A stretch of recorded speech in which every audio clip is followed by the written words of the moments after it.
मानवता, समाज, राष्ट्र और प्रकृति और पर्यावरण के भले के लिए जीवन लगाने की बात उन भौतिकी लोगों के लिए कपोल कल्पित होती है जो केवल अपने जीवन यापन के लिए जीवन जीते हैं। वो प्रकृति के लिए, परमात्मा के लिए, मानवता के लिए, इंसानियत के लिए या दूसरों की सेवा के लिए या दूसरों के आनंद के लिए अपने आनंद को नौछावर करते हुए जीवन लगाने वाले लोगों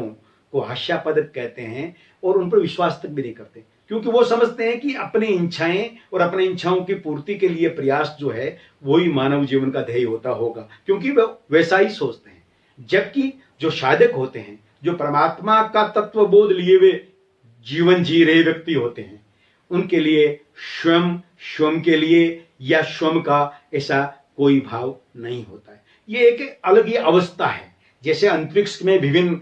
ग्रह मंडल और आकाश गंगाओं के मध्य बहुत सी एक अज्ञात ज्ञान और अज्ञात रहस्य छुपे हुए हैं, इसी प्रकार मानव जीवन के चरित्र के मध्य भी इस प्रकार की बहुत सी सूक्ष्म अज्ञात विवेचनाएं, अज्ञात परिस्थितियां, स्थितियां और मनोवस्थाएं छुपी हुई है। तो भौतिकवादियों को लिए साधक को समझ पाना बड़ा मुश्किल होता है, लेकिन एक साधक के नाते भी व्यवहारिक पहलुओं में और लोक व्यवहार के कार्यों को निष्पादन करते समय मैं ये स्वीकार करता हूं कि चाहे हम कितने ही बड़े साधक क्यों न हों, लेकिन अगर हमें प्रवृत्ति मार्ग के कार्यों का संपादन करना है, बेशक वो प्रवृत्ति मार्ग प्रकृति के लिए है, परमात्मा के बताए हुए मार्ग पर है, वो जन कल्याण और लोक कल्याण के लिए है, लेकिन वो अगर लोक व्यवहार का मार्ग है, लोक व्यवहार या के मार्ग की पूर्ति के लिए हमें प्रवृत्ति करनी पड़ रही है, तो हमें व्यवहार पर कुछ पहलुओं, बिंदुओं, विचारों पर निश्चित रूप से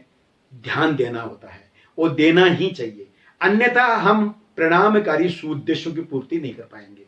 दुर्भाग्य से कई साधक स्वयं हृदय से कोमल होने के नाते, कई संत भी इस स्वरूप में आते हैं जो अपने लिए नहीं जी रहे होते हैं, संसार के लिए जी रहे होते हैं, लेकिन प्रवृत्ति मार्ग के माध्यम से लोक कल्याण का कार्य कर रहे होते हैं। उसमें वो ये भूल जाते हैं कि यहां पर लोक व्यवहार के निश्चित मापदंड आवश्यक है। अगर उनका उपयोग नहीं करेंगे, उनका प्रयोग नहीं करेंगे, उनका ध्यान नहीं रखेंगे, तो वो उद्देश्य जो बेशक परमात्मा के लिए, लोक कल्याण के लिए, उनके लिए, स्वयं के लिए कुछ भी नहीं है, फिर भी परिणाम नहीं आ पाएगा। तो परिणाम नहीं आ पाने के पीछे वो साधक तो विश्राम कर लेगा कि उसको खुद को कुछ नहीं चाहिए। यहां पर एक विचित्र अवस्था होती है साधक, संत और ऐसे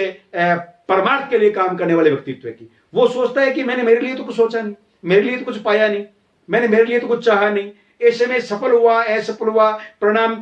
0 आया या परिणाम 100% आया, इसका मुझे क्या लेना देना, ये सोच कर वो विश्राम कर लेता है। लेकिन यहां हम भूल जाते हैं कि समय की गरिमा होती है, श्रम की गरिमा होती है, संसाधनों की गरिमा होती है। उस प्रवृत्ति मार्ग के एक सुउद्देश्यपूर्ण लोक कल्याण के कार्य के लिए जब हमारे नेतृत्व में हम समय, श्रम और धन समाज और राष्ट्र का लगाते हैं, झोंकते हैं, तो उसका परिणाम अधिकाधिक आवे। इस प्रकार के प्रयास और इस प्रकार के प्रयोगों में भी हमें पूरे मनोवेग से शामिल होना चाहिए। नहीं तो